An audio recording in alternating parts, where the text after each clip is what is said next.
Morning guys, everyone. Another new song I just wrote this morning. Soms is die pad te swaar vir my. Daar is dorings, struikelblokke vir my. Maar met Jesus aan my kant is ek veilig.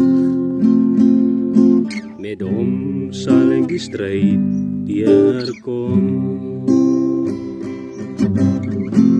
As ek dink waardeur ek kom, ek was verlore in my sondes. Die dood het voor my deurkom klop, maar toe kom Jesus neem die dood weg.